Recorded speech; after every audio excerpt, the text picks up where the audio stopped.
Hello guys, welcome to its new learning point and today I have came with business study chapter number 3. So chapter number 3 is classification of business activity.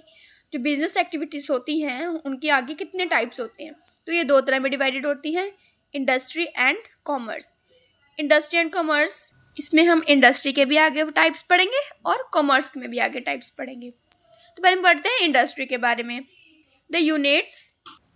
The units which are engaged in manufacturing of products are collectively known as industry. तो देखो, कोई भी units मतलब कोई भी industry जो कि वो यूनिट्स जो प्रोडक्ट को बनाने में हेल्पफुल करते हैं, उन सारे प्रोडक्ट को मिला के वो कहाँ से बनता है? इंडस्ट्री. कोई भी प्रोडक्ट का उसको हम आगे बनाते हैं ना, वो हम कहाँ पे बनाते हैं? इंडस्ट्री में. तो जो units which are engaged in manufacturing of products are called collectively known as industry. So अब हम सब 10th तक ये पढ़ते आ ही रहे हैं कि जो बिजनेस एक्टिविटी होती है ना, वो हम इकोनॉमिक एक्टिविटीज़ में भी आती है ना.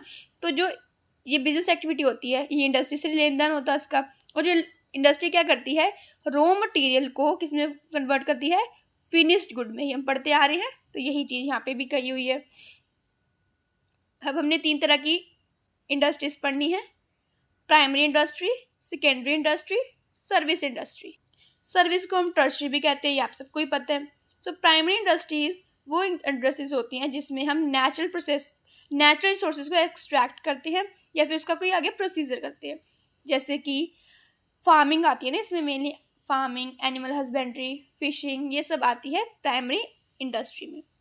सेकेंडरी इंडस्ट्री कौन सी होती है? जो हम मैन्युफैक्चर करते हैं, जो रॉ मटेरियल को हम आगे कन्वर्ट करते हैं फाइनल गुड एंड सर्विसेज में. सर्विस इंडस्ट्री या फिर टर्शियरी इंडस्ट्री, तो ये क्या हेल्पफुल करते हैं? ये गैप फिल करती है. मान लो प्राइमरी ने प्रोड्यूस किया, ठीक है, सेकेंडरी ने भी मतलब प्राइमरी ने तो एक्सट्रैक्ट किया और इसने प्रोड्यूस किया. इन्होंने प्रोड्यूस किया तो प्रोड्यूसर से कंज्यूमर तक जाने में जो होता है ना गैप, उन सबको फिल करता है ये, ठीक है. मतलब ये सर्विस प्रोवाइड करता है. और जैसे कि प्रोड्यूसर से उठाया और कंज्यूमर तक पहुंचाने का काम कौन करती है? Service industry. इसके नाम से पता चलता है कि ये सर्विस कर रहा है, तो ये सर्विस इंडस्ट्री होती है हमारी. अब यहाँ पे हमारे पास कुछ गुड्स दिए हुए हैं. कंज्यूमर गुड्स वो गुड्स होते हैं जो फाइनली कंज्यूमर के द्वारा कंज्यूम कर लिए गए होते हैं. जैसे butter, bread, clothes, sugar, drugs मतलब दवाइयाँ वाले ड्रग्स. इंडस्ट्रियल गुड्स कौन से होते हैं? वो गुड्स जो कि इंडस्ट्री के द्वारा प्रोड्यूस हो गए होते हैं, ठीक है. जैसे मशीनरी, इक्विपमेंट्स, टूल, प्लांट, ठीक है, वो सारी चीज़ें. अब इंडस्ट्रियल गुड्स में क्या आता है? जैसे कि एक इंडस्ट्री है, वो बना रही है, कोई मशीन बना रही है, तो दूसरी इंडस्ट्री ले रही है ना मशीन, वो भी मशीन से आगे अपने प्रोसेस कर रही है. तो इंडस्ट्रियल गुड्स मतलब ये दोनों आपस में क्या कर रहे हैं? यूज़ कर रहे हैं ना एक दूसरे के सामान को. इंडस्ट्री का सामान इंडस्ट्री में यूज़ हो रहा है, तो ये होते हैं हमारे इंडस्ट्रियल गुड्स. इंटरमीडिएट गुड्स कौन से होते हैं? मान लो कोई एक मटेरियल प्रोड्यूस कर दिया गया एक कंपनी के द्वारा, फिर वो आगे फिर जा रहा है प्रोसेसर के लिए, तो काफ़ी अनदर जगह जा के उसका जो वो हो रहा है, प्रोसीजर हो रहा है, और तब जाके वो एक फिनिश्ड गुड्स में बनता है. उसे हम कहते हैं इंटरमीडिएट गुड्स. अब इंटरमीडिएट गुड्स कौन कौन से होते हैं? रबर, प्लास्टिक, एल्यूमिनियम, ये सारे हमारे होते हैं intermediate goods. Types of industry. अब इंडस्ट्री में भी आगे जाके टाइप्स होते हैं. जैसे प्राइमरी में 2 आते हैं, genetic and extractive. Secondary industry, construction industry and manufacturing industry. Construction तो कोई पार्ट नहीं होता, मैन्युफैक्चरिंग के फिर आगे पार्ट्स होते हैं 4. टर्शरी में भी काफ़ी होते हैं, इन्होंने 4-5 दिए हुए हैं हमें, तो हम एक एक करके सबको पढ़ते हैं. प्राइमरी इंडस्ट्री मैंने बता दिया, जो कि प्रोसीजर होता है नेचुरल रिसोर्सेज को एक्सट्रैक्ट करने का, ठीक है. जेनेटिक इंडस्ट्री, अब हम समझ रहे हैं जेनेटिक मतलब कुछ बायोलॉजी के रिलेटेड टर्म होगा, तो यही है. Under these industries, certain species of animals of plants are grown or reproduced with the object of earning profits. जैसे कोई भी प्लांट ग्रो किए जाते हैं, है ना, जिसे हम कमर्शियल फार्मिंग कहते हैं. और या फिर मान लो कोई प्लांट्स हैं, एनिमल्स हैं, उन्हें रिप्रोड्यूस करवाया जाता है. क्यों? सिर्फ अर्निंग के मोटिव से, ठीक है। जब लिखे ना certain species of animal and plants are grown, काफ़ी स्पीशीज के प्लांट्स भी और एनिमल्स भी ग्रो किए जाते हैं किस ऑब्जेक्टिव से, अर्निंग प्रॉफिट। अब हम इसे एग्जाम्पल देख सकते हैं, agricultural, nurses, poultry farms, dairy farms, forestry and fish hatcheries are the example of genetic industry. The factors like nature, climate, environment, and human skill play an important role in this industry. Human skill हर एक industry में main role play करती है। अब extractive industry में हम कुछ extract करेंगे, right. तो द प्रोसेस ऑफ एक्सट्रैक्टिंग और raising products from soil, air, climate, water, इन सब में से हम कोई भी निकाल रहे हैं, मान लो अब वाटर, समुद्र से हम नमक निकालते हैं तो एक्सट्रैक्ट कर रहे हैं, क्लाइमेट से कुछ ना कुछ निकाल लेते हैं, एयर में भी हम कभी हम ऑक्सीजन निकालते हैं ना, ये सारे एक्सट्रैक्टिव कर रहे होते हैं ना, हम एक्सट्रैक्ट कर रहे हैं। तो ये देखो ये सारे। So next is secondary industry. Secondary industry कौन सी होती है, मैन्युफैक्चरिंग, है ना, जो मैंने अभी बताया आपको, ये देखो सेकेंडरी इंडस्ट्री, है ना। अब इसमें हमें दो पार्ट्स दिए बने हैं, कंस्ट्रक्शन और मैन्युफैक्चरिंग। पहले हम कंस्ट्रक्शन पढ़ते हैं, फिर हम मैन्युफैक्चरिंग पढ़ेंगे। कंस्ट्रक्शन इंडस्ट्री में क्या होता है, किसी भी चीज़ का मतलब किसी भी चीज़ का कोई काम होना, जैसे रोड्स का बनना, बिल्डिंग्स का बनना, ब्रिजेस का बनना, डैम्स, कैनाल्स, रेलवे लाइंस, ये सारा क्या होता है, कंस्ट्रक्शन इंडस्ट्री, मतलब किसी चीज़ की कंस्ट्रक्शन की जाती है। और these industries use the products, अब ये इंडस्ट्रीज कौन कौन से प्रोडक्ट यूज़ करती हैं, iron, cement, steel, brick, would, ये सारे यूज़ करती हैं, और जो कि किसके द्वारा बनाया जाता है, दूसरी इंडस्ट्रीज के द्वारा। तो इन जो इंडस्ट्री होती है इनका पर्पस प्रॉफिट का नहीं होता, इनका पर्पस क्या होता है, एक डेवलपमेंट करनी है हमारी इकोनॉमी के लिए, ठीक है, डेवलपमेंटल इनका वो होता है, सिर्फ डेवलपमेंट ही हमारा क्या होता है, प्रोग्रेस, या फिर मोटिव एम ही हमारा सिर्फ डेवलपमेंट का ही होता है। Engineers, architectures and building contractors play an important role part in construction industry. इनमें इंजीनियर्स, आर्किटेक्चर्स, ठीक है, और जो बिल्डिंग कॉन्ट्रैक्टर्स होती हैं, इन सबका इंपॉर्टेंट पार्ट होता है कंस्ट्रक्शन इंडस्ट्री में। अब हम बात करते हैं मैन्युफैक्चरिंग इंडस्ट्री। मैन्युफैक्चरिंग इंडस्ट्री वो इंडस्ट्रीज होती है जहाँ पे रॉ मटेरियल को सेमी फिनिश्ड, मतलब कि आधा फिनिश गुड में या फिर पूरे फिनिश गुड में तैयार किया जाता है। तो मैन्युफैक्चरिंग इंडस्ट्री के आगे हम पढ़ेंगे एनालिटिकल इंडस्ट्री। एनालिटिकल इंडस्ट्रीज वो होती हैं in which the raw material is analysed and separated into different finish products.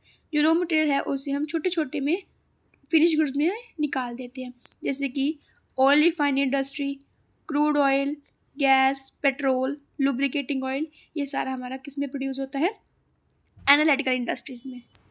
Next है हमारे पास सिंथेटिक इंडस्ट्री। सिंथेटिक इंडस्ट्री वो इंडस्ट्री होती है जिसमें बहुत सारे छोटे छोटे इंग्रेडिएंट्स आते हैं और एक फाइनल प्रोडक्ट को बनाते हैं, जैसे paint, soap, cement, coil, paper, plastic, ये सारे किस में बनते हैं, हमारे सिंथेटिक इंडस्ट्री में। नेक्स्ट है प्रोसेसिंग इंडस्ट्री। इसका हमें वर्ड से पता चल रहा है, प्रोसीजर, प्रोसेसिंग, है ना।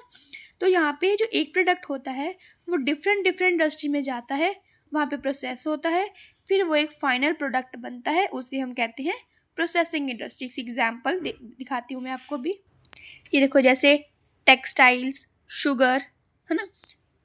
अब शुगर का भी देखो, पहले शुगर केन, फिर जैगरी में कन्वर्ट होगा, फिर आगे शुगर में होगा, टेक्सटाइल में भी पहले वो नेचुरल प्रोडक्ट से क्या होगा, वो निकाला जाएगा, एक्सट्रैक्ट किया जाएगा, है ना, कॉटन को, उसके बाद फिर वो आगे प्रोसीजर होगा। तो काफ़ी प्रोसीजर होते हैं, तो ये सारा होता है हमारा प्रोसेसिंग इंडस्ट्री में। नेक्स्ट है assembling industry. In this type of industry different parts of components are assembled to new product. मतलब यहाँ पे क्या होता है, हम एक एग्जांपल के थ्रू बताती हूँ मैं आपको। रेफ्रिजरेटर, मान लो एक रेफ्रिजरेटर है, उसे हमने प्रोड्यूस करें, तो कैसे प्रोड्यूस कर रहे हैं, एक हम इसमें इलेक्ट्रिसिटी की भी जरूरत भी पड़ती होती है ना, फ्रीजिंग की जरूरत भी पड़ती होती है। तो ये सारा डिफरेंट इंडस्ट्री में जाके प्रोड्यूस होता है। मान लो एक इंडस्ट्री में इसमें जो भी प्लास्टिक का मटेरियल लगेगा वो डालेंगे, नेक्स्ट स्टील का, या कोई भी ऐसा प्रोसेस जो आगे होगा लाइटिंग का, फिर से ना। तो ये डिफरेंट इंडस्ट्री में जा रही है ना। जैसे अब और भी एग्जांपल हैं, ऑटोमोबाइल, बाईसाइकिल, टेलीविज़न, तो ये सारा दूसरी इंडस्ट्री में जाती है। अब रेफ्रिजरेटर का कोई, जो मान लो एक इंडस्ट्री है, उसका दूसरी इंडस्ट्री से कोई लेन देन नहीं होगा, सिर्फ एक प्रोसेसिंग के लिए जाती है, तो वो होती है हमारी असेंबलिंग इंडस्ट्री। नेक्स्ट हम पढ़ते हैं टर्शरी या फिर सर्विस इंडस्ट्री। इसमें हमारे हम सिर्फ सर्विस प्रोवाइड करते हैं जो कि प्रोड्यूसर से कंज्यूमर तक का गैप को कवर करते हैं, जैसे ट्रांसपोर्ट। अब ट्रांसपोर्ट क्या करता है, प्रोडक्शन की प्लेस से ट्रांसपोर्ट, अब ट्रांसपोर्ट मैंने आपको बताया कि जैसे ये प्रोडक्शन की प्लेस से कंज्यूमर तक को पहुंचाता है, ठीक है। इंश्योरेंस, ये हमारे बिजनेस में कोई भी तरह के रिस्क आते हैं उन्हें कवर करने में हेल्प करते हैं इंश्योरेंस। वेयर हाउसिंग, जहाँ पे हम रॉ मटेरियल या फिर फिनिश्ड गुड को स्टोर करके रखते हैं, वो होते हैं हमारे वेयर हाउसिंग। बैंकिंग, यहाँ पे हमने कोई भी फाइनेंस लेना है या कोई भी कमर्शियल एक्टिविटी के द्वारा कोई भी इंफॉर्मेशन लेनी है, वो हम कहाँ पे लेते हैं, बैंकिंग में। एडवर्टाइजिंग, अब एडवर्टाइजमेंट भी हमने कोई प्रोडक्ट बनाया, अब उसकी एडवर्टाइजमेंट होगी तभी उसकी सेल होगी, तो एडवर्टाइजिंग भी ज़रूरी होती है, तो ये किस में आती है, हमारी सर्विस सेक्टर में। Next, classification on the basis of size and investment. हम साइज इंडस्ट्रीज का कैसे कैसे होते हैं, दो साइज होते हैं, large scale industry, small scale industry. और ये साइज कैसे किए जाते हैं, इन्वेस्टमेंट के थ्रू किए जाते हैं, जितनी इन्वेस्टमेंट होगी वैसा ही साइज होता है हमारी इंडस्ट्री का। लार्ज स्केल इंडस्ट्री, अब जो लार्ज स्केल इंडस्ट्री होती है उसके लिए क्या होता है, इनके लिए ना जब हम इंडस्ट्री सेटअप करते हैं तो लिमिट्स होती है इन्वेस्टमेंट करने के लिए। जब हम 1 करोड़ से ज़्यादा अमाउंट इन्वेस्ट करते हैं तो वो हमारी होती है लार्ज स्केल इंडस्ट्री। जब 1 करोड़ से हम लेस करते हैं, इन्वेस्टमेंट करते हैं, तब वो हमारी होती है स्मॉल स्केल इंडस्ट्री। अब कुछ टेक्नोलॉजी के बेस में भी हमारी जो है क्लासिफिकेशन की गई है, heavy industry, light industry. Heavy industry वो इंडस्ट्री होती है जिसमें पावर वाले मतलब बनाए जाते हैं, जैसे यहाँ पे दिया होगा एग्जाम्पल, हमें कोई बड़ी बड़ी मशीनरी, कोई पावर जनरेट करनी है, स्टील की मैन्युफैक्चरिंग करनी है, तो ये हैवी इंडस्ट्रीज में आते हैं। जो लाइट इंडस्ट्री होती है इसमें मतलब कि जो हमने अभी पढ़ा ना, बटर, ब्रेड, ये सारा किस में आता है, लाइट इंडस्ट्री में, क्योंकि इसमें कुछ मतलब कि पावर की ज़्यादा सप्लाई नहीं लगती है, ठीक है। हम पढ़ते हैं कॉमर्स। अब कॉमर्स का मीनिंग क्या होता है, कॉमर्स किसके लिए होता है, कोई भी हमने गुड्स एंड सर्विस को ट्रांसफ़र करना होता है उसे हम कहते हैं कॉमर्स, ठीक है। ये प्रोड्यूसर एंड कंज्यूमर का गैप को कवर करता है, वो होता है हमारा कॉमर्स। ट्रेड एंड कॉमर्स, अब हम लोग क्या करते हैं, ट्रेड और कॉमर्स को एक जैसा समझते हैं, बट ट्रेड अलग चीज़ होती है, कॉमर्स अलग चीज़ होती है। ट्रेड एक दूसरे से मिलते जुलते हैं बट सेम थिंग नहीं है। जो ट्रेड होता है वो गुड्स को बेचने और खरीदने तक का काम करता है। कॉमर्स ये ट्रेड को भी हेल्पफुल करता है और एड्स टू ट्रेड को भी हेल्पफुल करता है, ठीक है। ये ट्रेड को एक्सपैंड करता है। अब देखो जैसे transport, warehousing, banking, insurance, advertisement, salesmanship, ये सारे क्या हैं, एड्स टू ट्रेड। ट्रेड क्या होता है, buying and selling of goods. जो एड्स टू ट्रेड होता है ये सारे बैंकिंग, इंश्योरेंस, ये सब किस में आते हैं, एड्स टू ट्रेड में, ठीक है। नेचर ऑफ कॉमर्स, अब कॉमर्स का नेचर पढ़ेंगे। Exchange of goods and services, जो कॉमर्स किसके लिए कंसर्न किया जाता है, गुड्स एंड सर्विसेज का जो भी प्रॉफिट होता है वो किसके थ्रू होता है, कॉमर्स के थ्रू, ठीक है। The purchase of goods with the motive of selling them again is also termed at commerce. हम कोई गुड्स को खरीद रहे हैं और हमने क्या मोटिव बना रखा है कि हमने आगे से फिर से बेचना है, तो ये क्या होता है, कॉमर्स होता है। Commerce deal with economic activities which are generally undertaken to earn profits. अब कॉमर्स हमें प्रॉफिट्स लेने में भी हेल्प करता है, क्योंकि ये सिर्फ इकोनॉमिक एक्टिविटीज़ करता है, ये नॉन इकोनॉमिक एक्टिविटीज़ में हेल्पफुल नहीं है। क्यों, क्योंकि ये सिर्फ रेगुलरिटी ऑफ ट्रांजैक्शन, जो ट्रांजैक्शन की होनी चाहिए, आइसोलेटेड ट्रांजैक्शन नहीं होने चाहिए। आइसोलेटेड ट्रांजैक्शन की मैं एग्जांपल दे देती हूँ। मान लो हमने कोई एक बाइक खरीदी, ठीक है। अब उस बाइक को हमने 3,000 में खरीदा, एज्यूम करो, और हम आगे फिर से अगर हम उसे 3,000 में बेच रहे हैं, तो ये तो हमारा क्या हो गया, ट्रेड। ये हमारा क्या हो गया, ट्रेड। अब आइसोलेटेड ट्रांजैक्शन मान लो, अब हमने 10,000 का फिर से एक बाइक खरीदा और हमने आगे रीसेल कर दिया, पर हम बार बार थोड़ा ना कर रहे हैं ये एक्टिविटी। जो ट्रांजैक्शन एक बिजनेस में बार बार ट्रांजैक्शन की जा रही है वो होती है नॉर्मल ट्रांजैक्शन, उसे हम कहते हैं regularity of transaction. Isolated transaction मान लो एक बार ट्रांजैक्शन हो गई, फिर वो दोबारा ट्रांजैक्शन नहीं होती, उसे हम कहते हैं आइसोलेटेड ट्रांजैक्शन, और इससे हम कॉमर्स में रेफर नहीं करते हैं क्योंकि आइसोलेटेड है। नेक्स्ट है अर्निंग मोटिव। हम सबको पता है कॉमर्स लीड करता है ट्रेड को, और ट्रेड किसके लिए होता है, अर्निंग मोटिव के लिए। Creation of utilities, creation of place and time utilities is an important aspect of commerce. Mainly the goods are produced in anticipation of demand, so the traders have to store the material to sell them in future. Function of commerce, अब commerce के function क्या हैं, या फिर ये commerce क्यों लाया गया, इसके बेनिफिट्स क्या हैं, कुछ फंक्शंस पढ़ेंगे, features. Removes the hindrance of person. The goods are produced by a large number of people called producer. अब जो गुड्स को प्रोड्यूस करते हैं हम क्या कहते हैं, प्रोड्यूसर. अब दूसरी तरफ the goods are consumed by the masses in the society. अब देखो, जो भी गुड्स कंज्यूम कर रहे होते हैं उन्हें हम कहते हैं कंज्यूमर, और इन सबको जो गैप कर रहे होते हैं. देखो अब इसमें क्या, it is not possible for all the consumer and producer establish direct exchange relation with one other. मान लो यहाँ पे प्रोड्यूसर है, यहाँ पे कंज्यूमर है. अब जरूरत थोड़ा है कि जो हर एक कंज्यूमर है वो प्रोड्यूसर के डायरेक्ट उसका लेन देन होगा, है ना. अब मान लो, अब ये सेम गुड हम मान लो कोई अदर स्टेट में प्रोड्यूस हो रहा है और दूसरी स्टेट में मान लो हमारा कंज्यूमर है, तो इन सब का गैप पड़ सकता है ना, तो ये डायरेक्ट नहीं हो पाएगा. तो ये पर्सन्स की हिंड्रेंस होता है कमी को, ठीक है. अब ऐसे ये डायरेक्ट रिलेशनशिप को रिमूव करते हैं ना, तो डायरेक्ट रिलेशनशिप नहीं बन पाते हैं कंज्यूमर और प्रोड्यूसर में, तो इस करके हमें कॉमर्स की जरूरत पड़ती है ना. तो ये किसको रिमूव करता है, पर्सन्स की हिंड्रेंस को. Removes the hindrance of place. अब जो मैंने अभी एग्जांपल दी, सेम एग्जांपल भी यहाँ पे लग सकती है कि प्लेस. अब मान लो, तो ये ऐसे ही प्लेस की हिंड्रेंस को भी दूर करता है. Commerce facilities exchange. जो कॉमर्स की फैसिलिटीज़ होती ये बैंक्स ला के, है ना, इसमें मनी की हिंड्रेंस को, जैसे कॉमर्स फैसिलिटीज़ एक्सचेंज मतलब कि क्या है, it facilities the exchange with the help of money. अब मनी के कारण इसने क्या कर दिया है, हेल्प कर दिया कि फैसिलिटीज़ आ गई है ना, जैसे बैंक से फैसिलिटीज़ हमें कितनी मिल जाती है, तो ये सारी आती हैं. चेक, ड्राफ्ट्स, ऑनलाइन ट्रांजैक्शन, ये सारी हेल्पफुल करती हैं. Removes the hindrance of time. अब मान लो अगर कॉमर्स ना होता तो कंज्यूमर को प्रोड्यूसर तक जाना पड़ना था, है ना. तो जब ये जाता तो टाइम का वेस्टेज होनी थी, तो टाइम की कमी को भी बचाता है. For example AC woollen clothes are such hindrances the problems considering the gap between the consumption and production of goods. अब मान लो AC है, अब AC की जो हमारे पास मैन्युफैक्चरिंग होगी वो कितनी जगह डिफरेंट जगह में जाके प्रोसेस होगा. फिर अब वहाँ पे हमें थोड़ा ना पता एग्जैक्ट कहाँ पे प्रोड्यूस हो रहा है, कौन सी कंपनी बंद हो गई है. ये सारे हमारी टाइम को भी हेल्पफुल करते हैं. He removes the hindrance of information. Advertisement के थ्रू क्या होता है, हमें मार्केट्स का पता लगता है, हमें ये पता चलता है कौन सी मार्केट अच्छी है, कौन सी मार्केट अच्छी नहीं है. अगर हमें प्रोड्यूसर का पता होता है तो हम डायरेक्ट हमें वही प्रोड्यूसर के पास जाना था, चाहे वो अच्छा प्रोड्यूस करता है चाहे वो बैड प्रोड्यूस करता है. अब जब कॉमर्स आ गया तो हमारे पास काफ़ी अवेलेबल मार्केट्स होती है, इसमें से हम अपनी पसंद का अच्छी क्वालिटी, पब्लिसिटी, एडवर्टाइजमेंट के थ्रू हम पर अच्छी इन्फॉर्मेशन की हमें होती है तो हम अच्छा प्रोडक्ट यूज़ कर लेते हैं. Removes the hindrance of risk.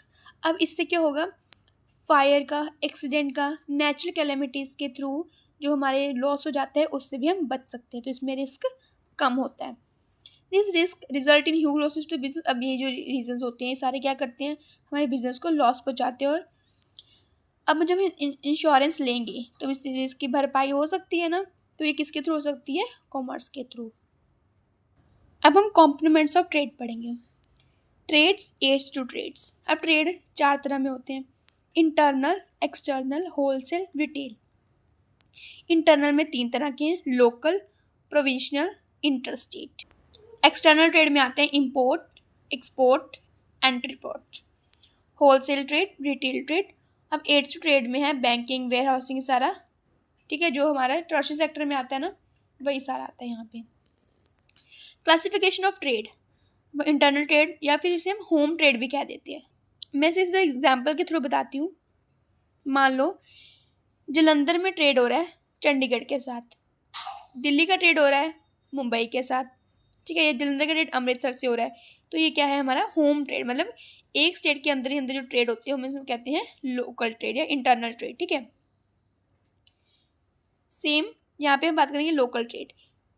जहाँ पे लोकल ट्रेड होते हैं जो कि गुड्स प्रोड्यूस किए जाते हैं लोगों की डिमांड के अकॉर्डिंग, उससे हम कहते हैं लोकल ट्रेड, ठीक है. और ये पर्टिकुलर प्लेस पे ही मतलब कि लाई करता है, लिमिटेड है किसमें, पर्टिकुलर प्लेस में. Producer and consumer belong to the same place mainly daily of use. मान लो कोई भी मिल्क है जहाँ पे प्रोड्यूस हो रहा है वहीं पे सेल हो रहा है, तो ये क्या है, लोकल ट्रेड. स्टेट ट्रेड, अब स्टेट का स्टेट्स के मतलब कि when the trade is confined to the boundaries of the state is called state trade. जब स्टेट के अंदर ही अंदर ट्रेड होता है उसमें कौन सा कहते हैं, प्रोविंशियल या फिर स्टेट ट्रेड। अब क्योंकि काफ़ी सारी रिस्ट्रिक्शन लगाई जाती है गवर्नमेंट के द्वारा कि सेल जो करनी है वो गुड्स की कौन सी स्टेट में कैसी सेल करनी है, ये हमारी गवर्नमेंट कुछ रिस्ट्रिक्शन ला देती है ना, तो स्टेट के अंदर स्टेट ट्रेड भी कर सकते हैं हम लोग। इंटर स्टेट ट्रेड, अब जो ये इंटर स्टेट ट्रेड होता है वो एक स्टेट से दूसरी स्टेट्स का ट्रेड होता है, जैसे कि टेक्सटाइल का ट्रेड, पेट्रोल का ट्रेड, आयरन, स्टील, केरोसिन, ये सारे कौन से ट्रेड होते हैं, इंटर स्टेट ट्रेड। मतलब ये स्टेट टू स्टेट में ट्रेड हम कर सकते हैं। एक्सटर्नल ट्रेड और फॉरेन ट्रेड, अब इसमें हमें पार्ट्स होते हैं 3, इंपोर्ट, एक्सपोर्ट, इंटरपोर्ट। अब इसमें क्या होता है, जहाँ पे हम हमारे देश की कंट्री से बाहर जाके ट्रेड करते हैं। इंपोर्ट ट्रेड, मान लो हमने कोई दूसरी कंट्री से दूसरी कंट्री को बेचते हैं, मान लो हमें कोई बाहर से कोई चीज़ मंगवानी है तो हम इंपोर्ट करवा रहे हैं। अब हमें एक्सपोर्ट का बताती हूँ, एक्सपोर्ट मान लो हमने कोई चीज़ सेल करनी है तो हम एक्सपोर्ट करेंगे, ठीक है। जब हमें खुद को चाहिए होगी तो इंपोर्ट, इम मतलब अंदर को, इम एक जैसा होता है, इंपोर्ट, एक्सपोर्ट, ये हो गया इंटरपोर्ट। इसमें क्या होता है, जब रॉ मटेरियल एक कंट्री से लिया जाता है, मान लो हमने यूएसए से कोई इंपोर्ट करवाया और आगे दूसरी जगह वो एक्सपोर्ट किया, किस मोटिव से, ठीक है, क्या मोटिव है कि आगे रीसेल करना, ठीक है। तो यही क्या होता है, इंटरपोर्टेड, मतलब हमने कुछ भी उसमें अपनी वो एफर्ट्स नहीं लगाने, कोई फिनिश गुड नहीं करना, ठीक है, ऐसे डायरेक्ट कर देते हैं। और कई बार हम कर भी देते हैं, कई बार नहीं भी कर देते हैं, ठीक है। ये हमारे पे डिपेंड होता है कि हमने करना है या नहीं करना है। अब होलसेल ट्रेड, ये ट्रेड बहुत ईजी होते हैं, ये हमारी लोकल ट्रेड्स में आते हैं। होलसेल ट्रेड क्या होता है, जब हम प्रोड्यूसर से लार्ज स्केल में गुड्स खरीद लेते हैं और छोटे छोटे क्वांटिटीज़ में रिटेलर्स को बेचते हैं, तो उसे हम क्या कहते हैं, होलसेल ट्रेड। प्रोड्यूसर है, उसमें हमने लार्ज क्वांटिटी में क्या खरीद लिया, गुड्स, अब छोटे छोटे क्वांटिटी में हम रिटेलर्स को बेचते हैं, हर छोटे छोटे उसमें बेचते हैं हम लोग, ठीक है। रिटेल ट्रेड, अब जो रिटेल ट्रेड होता है इसका डायरेक्ट किससे लिंक होता है, कंज्यूमर से, ठीक है। जैसे हमारी जो लोकल शॉप्स होती है ना, वो रिटेल ट्रेड होता है हमारा, ठीक है। और जब हम मान लो कोई होलसेल ट्रेड करते हैं, उसके बाद हम रिटेल ट्रेड करते हैं। इनका क्या होता है, डायरेक्ट रिलेशन किससे होता है, किससे लिंक होता है, डायरेक्ट कंज्यूमर से। एड्स टू ट्रेड, अब एड्स टू ट्रेड में हमारा क्या आता है, banking, insurance, transportation, warehouse and banking, communication, advertising, ये सारा हमारा आता है एड्स टू ट्रेड में। तो बैंक हमें क्या प्रोवाइड करता है, बड़ा या छोटा या मीडियम साइज़ का फाइनेंस, ठीक है। इंश्योरेंस, कोई भी रिस्क की भरपाई करने के लिए हम लोग क्या करवाते हैं, इंश्योरेंस, चाहे वो हेल्थ का हो, चाहे वो लाइफ का हो, चाहे वो बिजनेस का हो। ट्रांसपोर्टेशन, अब कोई भी सामान को, कोई भी गुड्स एंड सर्विसेज को एक जगह से दूसरी जगह करना है प्रोडक्शन के लिए, तो वो किसके थ्रू होता है, ट्रांसपोर्टेशन के थ्रू। वेयर हाउसिंग, कोई भी रॉ मटेरियल या फिर फिनिश गुड को स्टोर के लिए हम करते होते हैं, तो हम किस में करते हैं, वेयर हाउसिंग एंड पैकिंग में, ठीक है। जो कम्युनिकेशन है हमें किस में फैसिलिटीज़ प्रोवाइड करता है, प्रोड्यूसर्स, ट्रेडर्स, कंज्यूमर्स में, ठीक है। एडवर्टाइजिंग, कोई भी सेल्स प्रमोशन हो रही है, एडवर्टाइजमेंट कर रहे हैं मार्केट की, प्रोडक्ट की, तो किस में हेल्प करेगा, ये इन्फॉर्मेशन देने के लिए कंज्यूमर्स को, तो वो एडवर्टाइजिंग भी आती है एड्स टू ट्रेड में। अब कुछ डिफरेंस दिए हुए हमें, अब देखो, trade commerce industry meaning refers to purchase and sale of goods and services, ये रेफर करता है वो एक्टिविटीज़ जो कि transfer of goods and services of goods from their origin place to their consumption place. Industry changing of raw material into final goods and services. Scope deals only with selling of goods and buying, okay. It includes with trade and aids to trade. It help in industry relate करता है production, construction, conversion, raw material into semi finished या फिर finished goods में। Easy है, capital requirement है, risk है, utility expect, ये सब ईजी है। तो हम करेंगे बिजनेस रिस्क। बिजनेस में हमें कौन कौन से रिस्क आते हैं, ये सारे हम पढ़ेंगे। अब देखो, पहला risk can be reduce. Risk जो है, देखो जो रिस्क होता है वो कम किया जा सकता है पर एकदम हटाया नहीं जा सकता, वो सिर्फ कम हो सकता है।